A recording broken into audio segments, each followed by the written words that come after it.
시청자 여러분 안녕하십니까? 복지TV 뉴스입니다. 오늘 첫 번째 뉴스는 대선 관련 소식입니다. 사회복지계와 대한노인회가 대선 후보들에게 핵심 공약안을 제시하고 각각 대선 후보를 초청해 토론회를 열었습니다.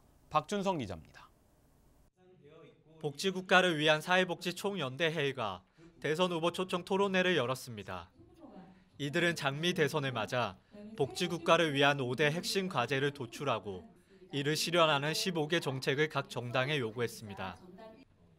복지국가 구현을 위한 5대 핵심 과제는 국민 기본소득 보장, 보편적 복지 서비스 확대, 공공부문 일자리 창출, 복지 재정 확충, 사회복지 공공성 강화입니다. 이에 각 정당은 공공복지 서비스 강화와 증세를 통한 복지 재정 확충에 동의했습니다. 한편 같은 날 대한노인회는 대선 후보 초청 토론회를 열었습니다. 노인회는 노인복지청 설립, 노인 전문 교육원 운영비 지원 등 공약 요구안을 대선 후보에게 전달했습니다. 이에 각 정당들은 노인회의 공약 요구안을 긍정적으로 검토하겠다고 밝혔습니다. 복지TV 뉴스 박준성입니다. 지난해 발생했던 염전 노예 사건이나 축사 노예 사건 등의 공통점이 있는데요. 바로 지적장애인을 대상으로 한 사건들입니다. 인권 사각지대 놓인 지적장애인들이 이러한 사례가 발생하지 않도록 하기 위해서는 이 주위의 관심과 적극적인 신고가 필요하다고 합니다. 정두리 기자입니다. 고교 동창 친구에게 사기 피해를 당한 지적장애인 박모 씨. 자신의 치킨집을 넘겨받아 운영하면 큰 돈을 벌 수 있다는 말에 전세 보증금 등 억대의 돈을 건넸습니다. 하지만 돌아온 것은 허드렛 일과 무자비한 폭행이었습니다. 너 때문에 이제 빚을 졌으니까 내가 관리를 하겠다는 식으로 이제 막 이제 때리고 그렇게 안 하면은 막 욕하고 막 그래가지고 그게 겁나서 이제 다 통장이랑 다 넘기고 이제 이른바 만드기로 불린 축사노의 고모 씨. 지적장애 2급인 고 씨는 냄새나는 쪽방에서 20년간 생활하며 무일푼으로 일했고 지적장애 3급으로 타이어 노예로 알려진 43살 김모 씨는 기초생활수급비까지 빼앗기며 10년간 노동착취를 당했습니다. 가해자들은 장애 특성을 이용해 범죄를 저질렀고 이러한 사건은 끊이지 않고 있습니다. 그러니까 장애인들을 뭐 보호하고 이런 측면보다 자기 재산 증식의 수단으로 그 인간 대접을 제대로 안 한 사람들 엄하게 처벌되어야지 마땅하다. 이에 대해 전문가들은 주변 사람들의 관심과 신고가 피해를 막는 지름길이라고 당부합니다. 관심을 좀 적극적으로 가져주시고 본인이 가장 힘든 거 그리고 뭐 누가 때리는지 뭐 이런 것들을 좀 물어봐 주신다면 신고를 적극적으로 해주셨으면 합니다. 더불어 장애인 인권 문제와 약자를 돌보는 사회적 인프라에 국가가 적극적으로 나설 필요가 있다는 지적도 나오고 있습니다. 복지TV 뉴스 정두리입니다. 장애계가 대선 후보 선거 TV 토론회에서 이 청각장애인들을 위한 수화통역 방식의 개선을 촉구하며 국가인권위원회에 진정서를 제출했습니다. 장애인 정보문화누리는 이번 TV 토론회에서 수화통역사를 한 명만 배치함에 따라 후보들이 이야기가 제대로 전달되지 못했다고 밝혔습니다. 장애계는 수화통역사가 한 명이 배치될 경우 어떤 후보가 한 주장인지 구분하기가 쉽지 않은 상황이라고 말했습니다. 한편 장애계는 국가인권위원회에 청각장애 유권자들의 차별 진정서를 접수했습니다. 대전의 한 대학교 학생들이 시각장애인들을 위해 목소리 기부를 했습니다. 음성 파일로 만들어진 책만 무려 200권이 넘는다고 하는데요. 시각장애인들이 세상에서 쉽게 더 다가갈 수 있도록 기부를 한 천사들, 이명아 기자가 전합니다. 왜 경찰에게 거짓말을 한 거지? 바른 대로 불었으면 지금쯤 난 잡혀갔을 텐데. 네가 자수하기를 바라기 때문이지. 그러려면 일단 도망칠 수 있게 해야 하니까. 남녀 대학생이 소설책을 또박또박 읽어내려 갑니다. 학생들의 목소리는 파일로 저장돼 시각장애인을 위한 소리책으로 만들어질 예정입니다. 수없이 고쳐 읽고 녹음하기를 반복하다 보면 하루 10쪽을 넘기기 벅찹니다. 책 한 권을 모두 녹음하려면 한 달 가까이 걸리는 작업입니다. 친구들과 어울릴 시간이 줄어든 대신 가슴 한쪽이 따뜻해짐을 느낄 수 있습니다. 책을 읽게 되는 기회도 되고 또 시각장애인 분들에게 미미하게나마 도움이 될 수 있다는 점이 제일 뿌듯한 것 같아요. 네. 컴퓨터 앞에 앉은 학생들은 손가락에 쥐가 날 정도로 자판을 두드리며 책 내용을 한글 파일로 옮기고 있습니다. 점자책을 만드는 데 쓰일 파일입니다. 이렇게 소리책 50권과 점자책 150권을 목표로 팔을 걷어붙인 학생들은 인성과 예티켓이라는 교양 강좌 수강생들. 실천하는 인성을 배우게 하자라는 취지에서 만들어진 과목인데요. 이번 학기에는 회의를 하던 도중에 한 학생이 목소리 기부를 하면 어떻겠냐라는 취지에서 제안을 해가지고 시각장애인에게 세상으로 통하는 길을 열어주는 이 봉사활동에는 100명이 넘는 학생이 참여하고 있습니다. 복지TV 뉴스 이명화입니다. 광주광역시에서 시각장애인 자립 한마당 행사가 열렸습니다. 시각장애인들이 행사 전체를 직접 기획하고 준비했다고 합니다. 김영설 기자가 다녀왔습니다. 제22회 강주광역시 시각장애인 자립 한마당이 세상 속에 함께라는 주제로 열렸습니다. 시각장애인들이 직접 프로그램을 구성하는 데 참여해 자립 한마당이라는 그 의미를 더했습니다. 이번 행사는 특히 강주광역시 시각장애인 복지관 건립 등을 위해 힘쓴 제1교포 사업가 동강 하정웅 씨를 명예회장으로 초대해 눈길을 끌었습니다. 하정웅 선생님을 명예회장으로 초대했습니다. 35년 전부터 우리를 도와주셨는데 적선을 하는 것이 아니라 우리가 무언가 스스로 자생 자립하기를 바라셨고 자립을 하는 길을 찾으라. 자아를 하는 길을 찾으라. 이렇게 해서 간절을 해왔습니다. 이외에도 마라톤 봉사단체와의 협약식, 장애 극복 체험수기 발표 등을 통해 시각장애인들이 자립을 위해 힘쓰는 모습을 엿볼 수 있는 기회가 됐습니다. 복지TV 뉴스 김영솔입니다. 도자기를 이용한 공예품인 도예. 이 전국의 도예 작가들이 공모를 한 장애인 도예 공모전 시상식이 열렸습니다. 황현희 기자입니다. 장애인의 예술활동을 지원하고 삶의 질을 향상시키기 위해 시행된 국제장애인 도예 공모전 시상식이 여주에 위치한 도자세상에서 열렸습니다. 한국재활재단과 한국도자재단이 주최하고 서대문 장애인종합복지관이 주관한 이번 도예 공모전 시상식은 소요공방의 지구별 여행과 푸름 그 너머의 우리를 비롯해 총 90여 작품이 수상의 영광을 안았습니다. 도예는 사람들의 감성과 창작을 개발하는 데 가장 좋은 요소입니다. 장애인들이 좀 더 다양한 창작 의지를 표출할 수 있게 하기 위해서 기획을 하였습니다. 공모전 금상을 받은 이운영 씨는 작품을 통해 함께 살아가고 싶은 소망을 전했습니다. 좋은 친구로 다 같이 함께하는 그걸 두수를 했어요. 처음이 몰랐지만 너무 좋아요. 행복해요. 한편 주최 측은 공모전을 통해 국내뿐 아니라 해외 작가들과의 활발한 교류가 이루어지길 바란다고 목표를 전했습니다.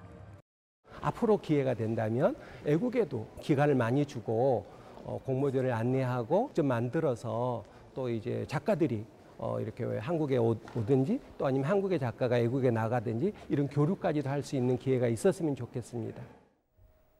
공모전에서 수상한 작품은 다음 달 28일까지 여주 세계생활도자관에 전시됩니다. 복지TV 뉴스 황현입니다. 국내 최대 꽃박람회 행사죠. 경기도 고양국제꽃박람회가 다음 달 14일까지 고양시 일산 호수공원 일대에서 열리는데요. 올해도 전 세계 30개국에서 박람회에 참가했다고 합니다. 고양국제꽃박람회 이모저모 이명화 기자가 소개합니다. 공중에서 빙글빙글 돌아가는 작은 나무와 무지개가 담긴 카네이션까지 향긋하고 아름다운 꽃들이 관람객을 만나기 위해 준비에 한창입니다. 꽃의 계절인 봄을 맞이해 2017 고양 국제꽃박람회가 5월 14일까지 고양시 호수공원에서 열립니다. 이번 행사는 해외 각지에서 온 새롭고 화려한 꽃들을 만나볼 수 있는 다양한 주제의 전시뿐만 아니라 호수공원과 꽃들이 어우러진 풍경도 즐길 수 있습니다. 동시에 국내 화훼 시장에 활성화를 위해서 역점을 두고 있고요. 이번 고양 국제꽃박람회의 백미는 야간 불꽃쇼, 레이저 쇼 등 황홀한 꽃 야경을 시민들에게 선사함으로써 가족의 달 5월을 맞이해서 국민들에게 행복한 야간 꽃 축제를 선보이고자 합니다. 이 밖에도 음악 공연, 플라워 퍼레이드 등 다양한 행사로 관람의 재미가 더해질 예정입니다. 복지TV 뉴스 이명호입니다. 복지TV 영남방송이 포항의 특수학교인 포항 명도학교와 업무 협약을 체결했습니다. 정두리 기자입니다. 복지TV 영남방송과 포항 명도학교가 장애 학생 인식 개선을 위해 손을 맞잡았습니다. 이날 협약식에는 박세환 복지TV 영남방송 대표이사와 최경서 포항 명도학교 교장 등 관계자 30여 명이 참석했습니다. 오늘 그 협약식으로 인해서 저희 복지TV 영남방송이 명도학교 원활한 교육을 통해서 명도학교 학생들부터 시작해서 이상 벗어나서는 그 부모님까지 모든 활동할 수 있도록 최대한 노력하도록 하겠습니다. 우리 학생들의 장애 개선과 극복에 많은 도움이 될 것으로 믿습니다. 그리고 더 나아가서는 지역사회에 장애에 대한 인식 개선과 복지에 크게 이바지할 것으로 믿습니다. 복지TV 영남방송과 포항 명도학교는 앞으로 나눔 문화 확산과 참여 홍보, 장애 학생과 다문화 취약계층 등에 대한 사회 인식 변화 캠페인, 한국 재활 승마를 통한 재활교육 지원과 복지 사각지대 등 위기 가구를 발굴하고 후원하는 데 함께 노력하기로 했습니다. 복지TV 뉴스 정두리입니다.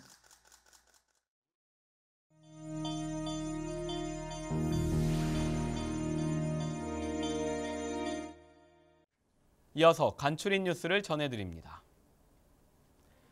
교육부가 가칭 학교 미세먼지 안전관리 협의회를 만들어 학생 건강을 보호합니다. 협의회는 관계부처와 환경교육 전문가 등이 참여해 미세먼지 문제 대응 방안을 마련할 예정입니다.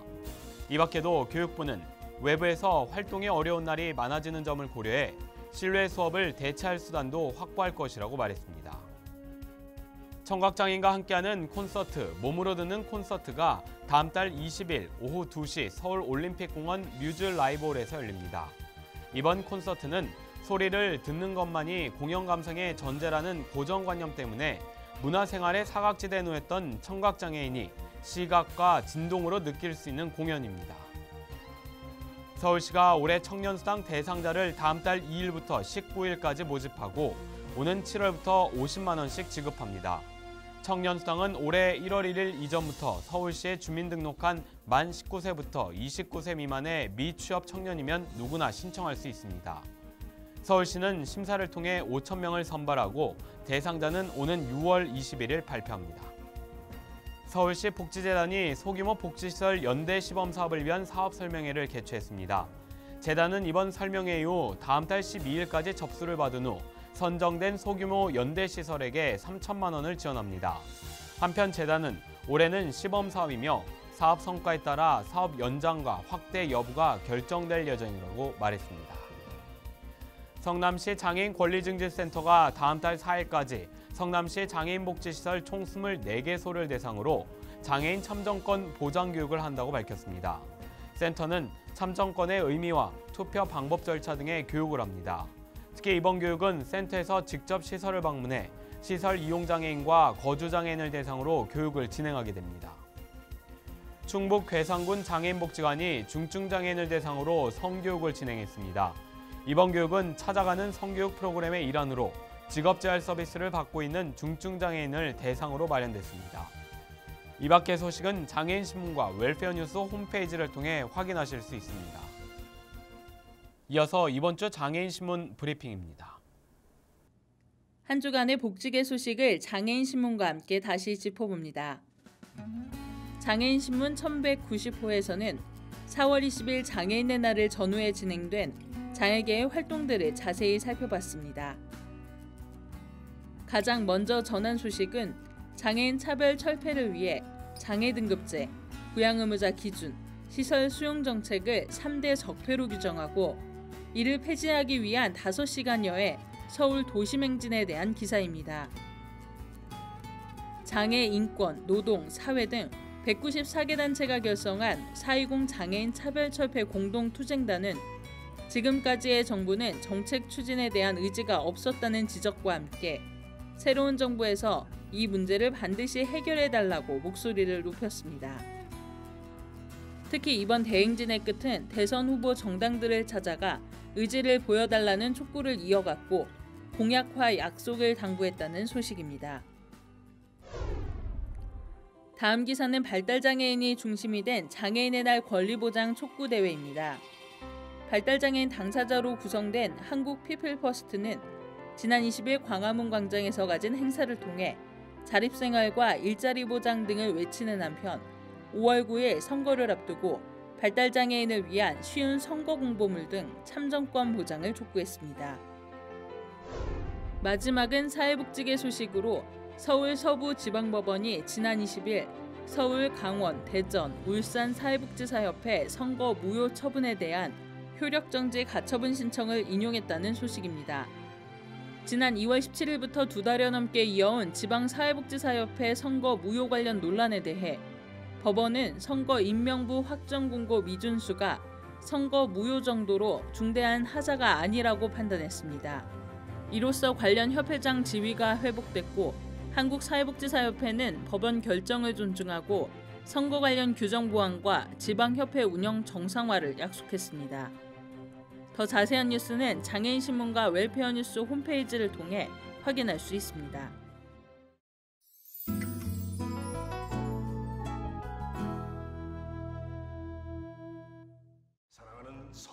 오직 서울만 사랑하는 서울시장 변종구. 하지만 어느 정치인보다도 최고 권력을 지향하며 이미지 관리에 철저한 정치 구단이다. 선거 공작의 1인자인 선거대책본부장 심혁수를 파트너로 삼고 겁없이 선거판에 뛰어든 젊은 광고 전문가 박경까지 새롭게 영입한 변종구는 차기 대권을 노리며 헌정사상 최초의 3선 서울시장에 도전한다. 하지만 상대 후보들의 치열한 공세에 예기치 못했던 사건들까지 일어나며 변종구의 3선을 향한 선거전에 위기가 거듭되는데 너 정치 참 잘한다. 서울시장 선거를 중심으로 선거 이면에 감춰진 권력의 암투를 그린 영화 특별시민. 형님 저 타고 싶어요. 책임감과 사명감보다 권력욕이 앞선 모습을 통해 대한민국 선거판에 민낯을 그려내고 있는데요. 오는 5월 9일 대선을 앞두고 개봉해 관객들에게 선거의 중요성에 대해 알리고 있습니다. 오늘따라 저 기와장이 더 파랗게 보인다. 야. 지체장애로 평생 보살핌을 받으며 살아가는 아들과 그를 돌보며 살아가는 아버지의 이야기를 담은 연극 킬미나우. 오는 7월 16일까지 충무아트센터 중국장 블랙에서 공연되며 장애인과 국가유공자 할인 혜택이 있습니다. 공연장에는 장애인 휠체어석과 장애인 화장실이 마련되어 있습니다. 가수의 히트곡으로 팬들에게 사랑받고 있는 싱어송라이터 하동균이 2017 하동균 콘서트 밤 그 첫 번째가 팬들을 찾아옵니다. 오는 6월 3일부터 4일까지 양일간 블루스퀘어 삼성카드홀에서 공연되며 장애인과 국가유공자 할인 혜택이 있습니다. 공연장에는 장애인 휠체어석과 장애인 화장실이 마련되어 있습니다. 다음 코너는 발달장애인 진행자가 직접 방송 기사를 쉽게 만들고 참여하는 코너입니다. 안호준이 전하는 모두가 알기 쉬운 뉴스 함께 보시죠. 안녕하세요. 모두가 알기 쉬운 소식의 안호준입니다. 시청자 여러분은 여행 좋아하시나요? 곧 석가탄신일 어린이날이 끼인 황금 연휴가 시작되는데요. 이때에 맞춰서 여행 계획을 세우고 계신 분이 많으실 텐데요. 저도 이 시기에 광주나 부산에 가서 야구도 보고 맛있는 음식도 찾아 먹어볼 계획을 세우고 있답니다. 생각만 해도 설레이는데요. 일단 저는 여행에서 제일 중요하게 생각하는 게 숙소입니다. 잠을 잘 자야 돌아다닐 힘이 나죠. 요즘에는 숙소를 추천하는 어플이 상당히 많잖아요. 제가 원하는 조건에 맞춰 검색한 뒤에 전화 한 통이면 끝이 나더라고요. 숙소 추천해주는 어플의 이름은 제가 직접 얘기하는 게 맞는지 모르겠지만 스마트폰에서 어플로 가는 곳을 찾아 들어가서 숙소 추천만 치고 검색 버튼을 누르면 다 나와요. 아직까지 한 번도 안 써보셨다면 이번 기회에 한번 써보세요. 숙소 추천 어플은 해외여행을 가더라도 써먹기 괜찮아요. 그리고 해외여행이 나와서 그런데 해외여행을 갈 때는 전염병이 유행하는 곳인지 테러 같은 사고가 날 위험이 있는 곳인지 미리 체크해 보시고 가셔야 돼요. 아무런 정보 없이 나갔다가 사고라도 당하거나 전염병이라도 옮아오면 부모님이 걱정 많이 하세요. 아셨죠? 앞서 전해드렸죠. 이 대선 후보 선거 TV 토론회에서 청각장애인을 위한 수화 통역이 문제가 되고 있습니다. 중앙선거관리위원회는 정보 접근에 어려움이 있는 국민들에 대한 투표권을 보장하기 위해서 보다 더 세심한 배려를 해야 합니다. 나눔과 배려를 실천하는 방송 복지TV 뉴스를 마칩니다. 시청해주신 여러분 고맙습니다. 우리 주변에서 일어나는 불공정한 사례부터 억울한 사연, 따뜻한 미담까지 장애인신문과 웰페어 뉴스 홈페이지를 통해 보다 다양한 소식을 접할 수 있습니다. 시청자 여러분의 제보를 기다립니다. 웰페어 뉴스 홈페이지 또는 전자우편, 전화번호 02-2655-9519로 많은 제보 바랍니다.